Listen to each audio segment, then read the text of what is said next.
और वीडियो में आ गए हैं जिसमें रूल 29 और 29A पे डिस्कस करेंगे। रिवीजन और रिव्यू के बारे में समझेंगे कि जब ऑर्डर पास हो जाता है तो उसका रिवीजन कैसे होता है, रिव्यू कैसे कौन करता है, रिवीजन रिव्यू कौन करता है, ठीक है, और क्या क्या चीज़ें हैं इसमें। तो रूल 29 रिवीजन पुनरीक्षण के बारे में बात करता है।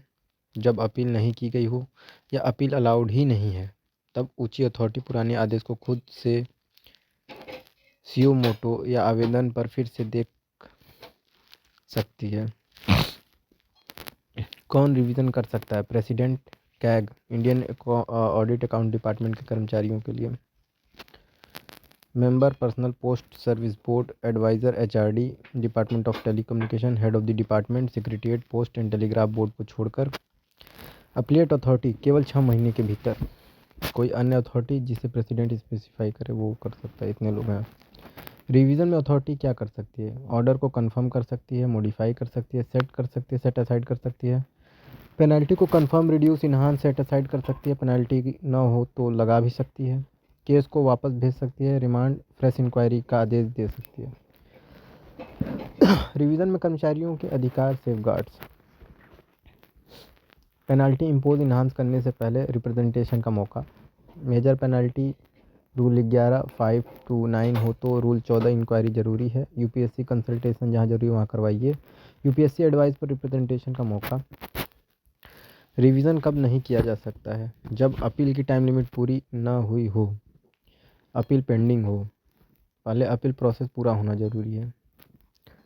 रिवीजन किस पर लागू होगा? अपील अलाउड है लेकिन अपील नहीं की गई, अपील अलाउड नहीं है। रूल 29(3) रिवीजन एप्लीकेशन को अपील की तरह ही डील किया जाएगा। रूल 29 से रिव्यू पुनर्विचार क्या है? केवल प्रेसिडेंट कर सकता है जब नया मटेरियल एविडेंस सामने आए जो पहले उपलब्ध नहीं था और केस की नेचर बदल देता हो। रिव्यू में क्या क्या सेफ गार्ड्स हैं? पेनल्टी इम्पोज इन्हांस करने से पहले रिप्रेजेंटेशन का मौका। Major penalty rule 14 inquiry. UPSC consultation जहाँ जरूरी वहाँ करवाइए। रिव्यू एक्स्ट्राऑर्डिनरी पावर केवल प्रेसिडेंट के पास है। तो याद कर लेते हैं। रिवीजन का ये अथॉरिटीज अपील के बाद। रिव्यू केवल प्रेसिडेंट, नया एविडेंस प्राप्त हो तो। चलिए 20 MCQ कर लेते हैं। रिवीजन किस रूल में है? 29 में है। रिव्यू किस रूल में है? 29A में है।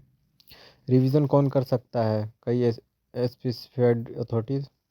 रिव्यू कौन कर सकता है? प्रेसिडेंट कर सकता है। अपीलेट अथॉरिटी रिवीजन कब कर सकती है? 6 मंथ्स के अंदर। रिवीजन कब शुरू नहीं होती? अपील पीरियड एक्सपायर ना हुआ हो।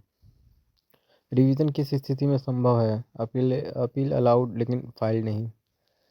रिवीजन अथॉरिटी पेनल्टी क्या कर सकती है? Enhance, reduce, impose. रिवीजन में पेनल्टी इन्हांस करने से पहले रिप्रेजेंटेशन जरूरी है। मेजर पेनल्टी बिना inquiry not allowed. Rule 14 inquiry कब जरूरी है? मेजर पेनल्टी के केस में। यूपीएससी कंसल्टेशन कब जरूरी है? जहाँ रूल्स कहते हो। रिवीजन में केस रिमांड किया जा सकता है, हाँ। रिवीजन एप्लीकेशन किस तरह डील होगी? अपील की तरह। रिव्यू कब किया जाता है? न्यू एविडेंस आने पर। रिव्यू का आधार क्या है?